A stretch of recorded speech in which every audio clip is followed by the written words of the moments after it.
Good afternoon, everybody, and welcome to today's presentation, an in-depth analysis of seasonal patterns on the ASX. My name is Carl Capolingo. I'm the market analyst over here at ThinkMarkets Australia, and it is a pleasure to be joining you. What is seasonal analysis? It is the tendency of stock prices to act in a particular way at particular times. Now, it doesn't have to be stocks. As you can see in that bottom bullet point there, it could be commodities, could be foreign exchange, really anything that has a price and trades on an organized market. Now, specifically relating to the stock market, seasonal patterns could occur due to regular company activities. So the almost forced behavior by investors around reporting dates. If we have better than expected reports, obviously share prices are going to go up. If we have worse than expected reports, share prices will go down. Dividends, a lot of investors out there like to try and capture dividends, particularly here in Australia where we have franking credits.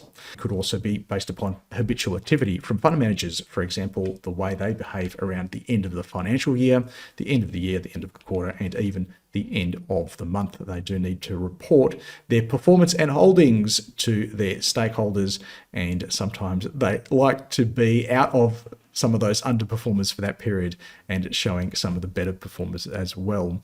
And as I said, for commodities, maybe we could be dealing with actual seasonal activities in an underlying market. For example, harvesting. That's a pretty obvious one.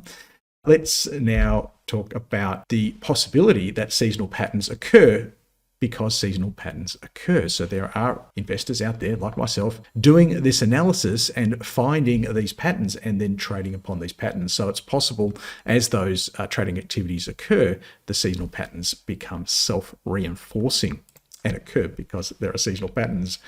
Okay, a few platitudes to kick us off, put us in the right frame of mind for today's information. He who does not remember the past is doomed to repeat it. And history doesn't repeat, but it sure does rhyme. So what we're saying here is that it's important to know these patterns because I think to be forewarned is forearmed. There's another platitude there.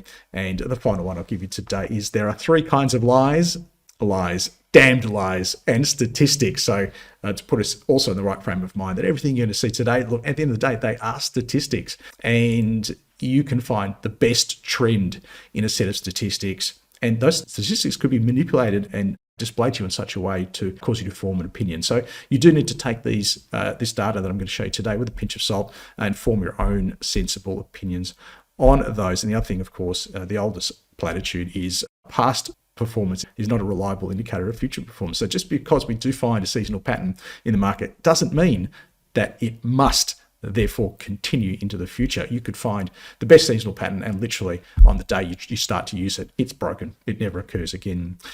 Having said all of these things, why do we use these seasonal patterns? Well, I do think they exist in the markets and I do think they are tradable. So we can better time our market entries and exits, whether it be based upon monthly patterns, weekly patterns, or daily patterns.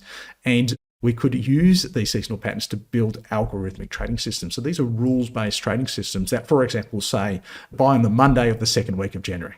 Okay. Now, don't laugh at something which seems as flippant as that, buying on a particular day in a particular week in a particular month. I do believe that there are traders out there using these exact patterns. Okay, let's kick off with some of the data, and I have stolen this data from Equity Clock, and it's not hard to find data on the S&P 500. Very easy to find US market seasonal data. Simply search for it. So seasonal patterns in the stock market, and you're going to get pages and pages and pages of results based upon the S&P 500. And this is where we're going to leave the S&P 500 after this slide and look at data specifically for the ASX, which you cannot get. I challenge you to find good, reliable seasonal data on the ASX. You have to do that stuff yourself, i.e. I've done the stuff for you. Okay, let's have a look at the US seasonal patterns because you'd be silly to say that the performance of the S&P 500 doesn't impact upon the ASX 200, for example.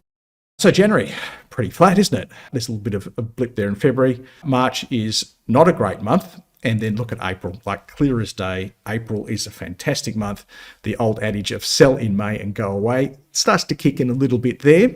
We get a little bit of a rally at the end of May, interestingly, a bit of a dip through the back half of June and then July. I think this is just as clear as the late March, April rally. July is a very strong period.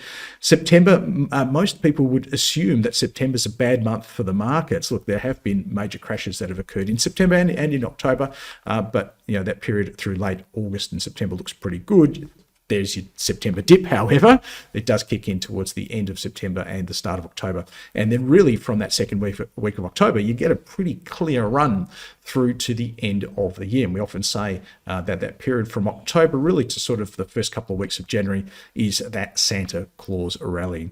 Now, this goes back 20 years. I'm sure that data would change, or the shape of that blue line would change if you went back 30 years, 40 years, 50 years.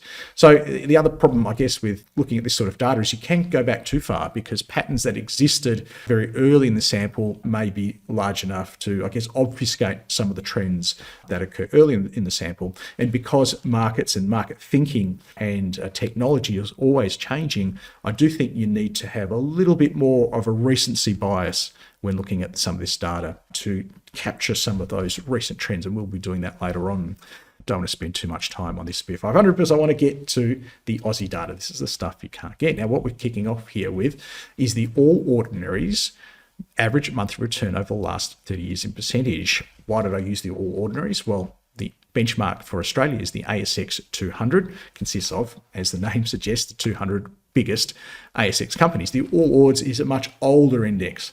From memory, the ASX 200 came in around 2000 or 2001. The All Ords predates that significantly. So I can get data over a longer time sample. So that makes sense to use the All Ords. The other benefit of using the All Ords is that it contains close to 500 companies. So it's a much broader sample of the Australian stock market. And what we're looking at here is based upon that 30-year sample. All Ords average monthly return. So we can see that per month, January, not a great month. That's what we're looking forward to next month. The good news is Santa usually comes. That's where we are this month. Doesn't feel like that this month, and I've got an explanation for why that's the case. But going back 30 years, December is a very good month. It's the second best month, in fact, to April. So we're matching very much that US data that we saw in the S&P 500, where we had a little bit of a rally through late February. January wasn't great. March wasn't great. April was fantastic. May, June was a bit tepid. There was a rally in July and August. September, or at least the back half of September, wasn't great. October, November, December, clearly hands down the three best months to be invested. And how can you use this data? Well, it could be as simple as waiting for that dip in September. So just being in cash for 9 months until you get to that second half of September, and then putting all your cash to work, okay, and holding on probably, well, I think you can probably hold through March and selling somewhere at the end of April and just not being in the market for the rest of the time, or potentially selling at the end of December and maybe coming back in that back half of March. There are potentially real actionable trading strategies that you can use based upon this data, because these patterns have occurred consistently over 30 years. Now, a little bit of a gotcha moment here. Okay, so next thing I'm going to say is forget that data. It's irrelevant. It doesn't matter. In fact, it's borderline erroneous and will send you in the wrong direction. And the reason for that is the next slide shows the All Ords Accumulation Index. Okay, so same concept. How does the All Ords perform month on month, but adding back in dividends? Because as a shareholder, you are paid dividends. You're paid them typically in Australia twice a year, and companies pay dividends at different times. So it's not all dividends coming after June 30 year end and therefore being paid in August, or then also March. So they're the big dividend paying times of the year. But because many of the big banks are offset, they're paying dividends at different times. So I'm just going to flick back from the previous slide to the current slide. So you can just see the impact of adding back in dividends. So one would expect that dividends will make everything go up, will make all of these months go higher, okay? But you can see a significant impact on September. We can see that May and June all of a sudden become positive, okay? That's due to those big banking dividends being paid in those months. And even January and March become positive because it's around March you're getting those interim dividends. So this is the thing you really need to look at. If anything, for me, that's fine, because I think the trends become clearer here, as in October, November, December. February, March, April, pretty good. May, June, I think you can be out for those months. And certainly around September, I don't think you need to be involved in the stock market. Big words when you consider how other analysts will talk. They'll say, hey, buy and hold for the long term. The market always goes up, or generally goes up. Look, I think the data we're seeing does demonstrate that in the long run, the market goes up. No surprise, it has gone up in the long run. And that's why we're seeing positive monthly returns almost across the board. The market does go up in the long run, but there are better times of the year to be invested than others. And just now looking at some of these more recent trends, I think is what we're looking at here. So we can see the 30 on the top left here. That's the slide we just had. And now we're drilling down to say 20 years. So just using the last 20 years of data, the last 10 years of data, and the last 5 years of data. And this was quite striking for me to see how some of these trends are changing. So whilst these trends have been in place for 30 years over here, we could be seeing a whole different set of trends developing if you look at the 5-year trend. Split the difference, maybe 10 is something you would find more important, or 20. I mean, I just put the data here for you to draw your own conclusions. And again, where should I start? Well, let's just go through them. So clearly, if we look at the last 20 years, so dropping off the 10 years before that, from say the top left, you can see January starts to become negative, and this is including dividends, everyone. This data does include the dividends. May and June, more pronounced the downside. September is about the same, but we are seeing consistent trends in terms of we are getting that April rally, March, April rally, and then October through December, very good.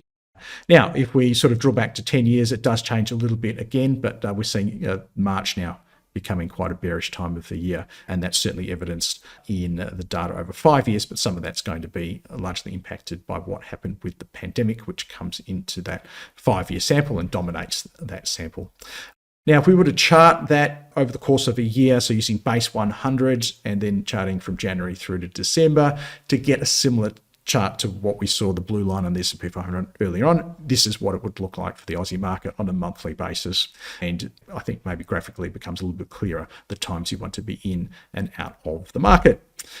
Now, this is, I think, also important data to look at the number of times something occurred. So not just the magnitude of it occurring, but the number of times it occurred. So we're looking at the gain in the month percentage. So how many times out of 100 did we see that month show a gain? And let's say that if it occurs more than 50%, that's more often than not. And if it's less than 50%, it's less often than not. And I've marked that in red. And again, giving you the data over the 30, down to 20, down to 10, down to 5 years. Well, we know again that April's a very good month, but it is a good month on a very high percentage of times. We know December's a good month, and it's a very good month on a high percentage of times. So you're looking at 3/4 to nearly 4/5 of the time, December is an up month. So we know it's a good month, but it's also a reliable month in terms of delivering us gains. We talked about how poor September was. We can see here it is only just borderline in terms of giving us a gain.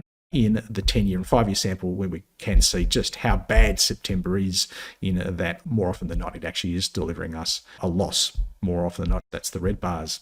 One interesting thing from the 10-year and the 5-year samples, we know July is a fairly good month. Let me just go back to July here, and you can see that it is probably the third best month of the year on the 30-year return. It also features well on the 20 years. It features very, very well on the 10 years, and it features quite well on the 5 years. So yes, April's the best, let's say. December's very good. July's the other key month. And just flicking forward to this data here on the percentage of gains, you can see that 10 out of 10, how about that? 10 out of 10 of the last Julys showed gains, and 5 out of 5 showed gains in 5-year samples. So July is shaping up as a very important month. Why is that? Well, why do seasonal patterns occur? Luckily for Australia, it is the end of our financial year. So you probably won't see potentially it show up as much in, say, the S&P 500 data. I think this is more of an ASX specific item. Okay, let's break that down. The great thing about that blue line there for S&P 500 was that you could see within months. So we've looked at months so far. Let's look within those months and look at the average weekly return. So obviously there are 52 weeks in a year. That's why this starts at 1 and goes up to 52, 1 being the first week of January and 52 being the last week of December. So the patterns will be similar, but there's 4 bars now for every month that we saw. There's your April. Around here is your July. Around here is your October. November, we know what December is. It's at the end of the sample. And look, these are fairly consistent, but we're starting to see other patterns come in, and we talked about the back half of September and the early half of October tends to be the worst. It's not all of September. It's not all of October, for example. And look, I'll let you, again, in your own time, look through that data, but it can help you, if you wish, to pinpoint some of those entries and exits within the months themselves. What we do find in the sample is that we get some pretty nasty dips here through weeks 11 and 13. Again, they will be largely caused by the pandemic moves which occurred in 2020 around that time. I think this is probably the easier one to look at, isn't it? If you were to chart those weekly performances as a chart, you would see obviously bottom left, top right, and that is because, yes, in the long run, the Australian market has gone up. That's not a mystery, but we can see where the dips are, those periods of the year where you might want to be less invested. You don't have to be out of the market, but certainly less invested or more tentative or more attentive. Yes, you're going to be tentative, but more attentive to signs of tops on the other technical analysis that we do on Tuesdays, for example. And certainly we can marry different analysis approaches together to improve our overall system. Okay, now drilling down within a month. So we've got 31 days typically in a month, and we can see the performance of the days in the month. And we can see a couple of interesting trends here. So the start and the end of the months tend to be the best. And I do think this is to do with fund managers, again, massaging those books as they get into the end of the month and then potentially resetting things at the start of the month. I think that is quite prevalent. And some of the weakness there around that sort of second and a half week of the month, I think is also quite obvious. But what we're doing here, and again, you'll place your own value on this information, but we're potentially starting to build an algorithmic trading system which says, well, I'm going to be buying around the 25th of July. Makes sense, doesn't it? I know July is a really good month, but if within the month, that period from the 25th until maybe the 4th of August is historically quite good, well, then that's when I'm going to be involved, or I'm more likely to have more risk in the market and then maybe back off in that second week of August, for example. We're just looking now at the same data, but using the charts so we can see the best times of the month, certainly towards the end of the month. Over the past 5 years, that trend is dissipating a little, but I don't think it's broken. And we're seeing, if anything, maybe a prevalence towards that start of the month pattern there. But I think still pretty consistent on the start and the end of the month. Now, let's look at the day of the week performance. So we might be saying something like buying on a Wednesday, 25th of July. That could be your trading strategy. And certainly if we look at the 30-year sample, Wednesday is the best day, Thursday is very good, Tuesday is quite good, and Friday is just squeaking in there with a loss. And why? Why would that be the case? Well, I think more recently, you can see Friday. Look how bad Friday is in the 5-year sample and the 10-year sample. Monday's not great either, but possibly with some of the risk factors that have been going around more recently, investors aren't wanting to hold on over the weekend. I think that is reflecting an aversion to weekend risk, stuff that can happen over the weekend, which could change the direction of markets. And then we're seeing Tuesday become the best day in the more recent data because investors have to get back into the market because in the long run, markets go up. I think this is super interesting data. In terms of the number of times those days of the week deliver us gains, looking at Thursday there as being a very reliable day of the week. Yes, it was an up day in all of those samples, except for the 5-year sample. So fairly good day in terms of its gains, but it is a very reliable day. Wednesdays and Tuesdays are much of the muchness there. Well, let's put all of this data together. Best time to invest. On a monthly basis, April, hands down, fantastic month. The period between July and August, particularly here in Australia, is very reliable as well. 10 out of 10 on our 10-year sample, 5 out of 5 on our 5-year sample. Think about all the crazy stuff that has happened in the last 5 years, and yet we're 5 out of 5 in terms of winning Julys. And then clearly that period between October and February. And developing, interestingly, in the sample is watch out for what happens in March. Looking on the weekly basis, once again, April and July. All the weeks in those months are figuring highly, but then we start to get a little bit specific here. So you're looking to be invested in the last 2 weeks of August, first week of September. Wanting to get out after that, we'll talk about the worst time to invest on the next slide. The last week of October is good. That's generally when you're getting your seasonal lows. First 2 weeks of November and the last 2 weeks of December. Actually, I just want to go back to very quickly because this is what's happening now, isn't it? So we'll go to here and just look at those first 2 weeks of December, just creeping in pretty much in all the samples here, all the sample sizes. So we're just looking here, here, and here. And right now, we're getting a little bit of weakness in the market. Here we are in the first 2 weeks of December, reflecting what's been happening in those seasonal trends. But don't panic, Santa Claus is not far away, at least if you believe the data I'm showing you today. So last 2 weeks of December is the key. And that's why when asked in the media, hey, is Santa still coming? I've been pretty confident saying, look, don't worry, Santa's still around. He's just waiting to make his charge. On the daily basis, we saw the end of the month was very good, but some of that in the 5-year sample was just starting to dissipate. Certainly the start of the month is very good, and then you get a little bit of a golden period there after that rough patch in the second and a half week. Days of the week, Tuesday to Wednesday, let's say, at this time. But Thursday is very reliable. Worst time to invest, January, question mark. If we looked at the 5 and 10-year samples, we're seeing January starting to be a bit of a sketchy month. But March, definitely, I think, is a time you want to be very wary of the market. May to June, looking at the data we've seen after April's gains, there's very little reason to be in the market during May to June, and then those first 2 weeks of September. It's probably not right to put all of September there, but certainly September, we saw consistently over all of the data samples, is not a great month. In terms of when to be out of the market, week 3 of January starting to develop.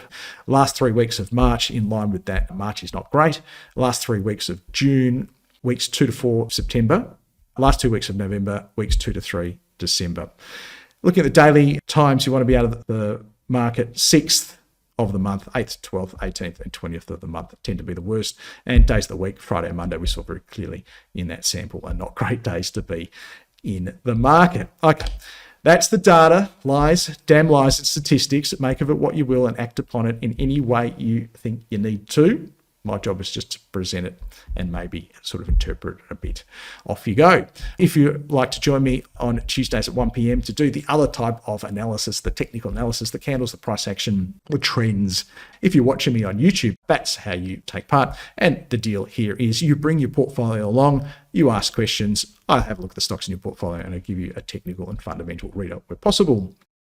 ThinkMarkets, if you're not a client of ThinkMarkets, well, you should be. We are the good guys in the Australian broking scene. Certainly if you're trading for your self-managed super fund, we have all of the cash-based equities products you need to trade 3,100 shares and ETFs, $8 flat rate trade. It is CHESS sponsored. Very important. You might find a cheaper rate, but I bet you it won't be CHESS sponsored, and that is super, super crucial for your self-managed super fund. But hey, in your client portal, you can also have your CFD count going as well, where you can trade those indices. So you might be managing your portfolio on one side, but how do you take advantage of some of these seasonal trends where you could trade the index, the ASX 200 or the S&P 500 as a single contract itself? It's a very quick and easy way to take advantage of some of these seasonal patterns. Or it could be commodities. There are seasonal patterns in commodities, particularly things like wheat, which we have on the platform, and some of those other things, soybeans and coffee, you can also trade with us as well. Market leading spreads and commission free on shares. We are an award-winning broker. We just won another 2, I can't remember what they're called. I saw it on LinkedIn. I thumbs up the post, but we keep winning them.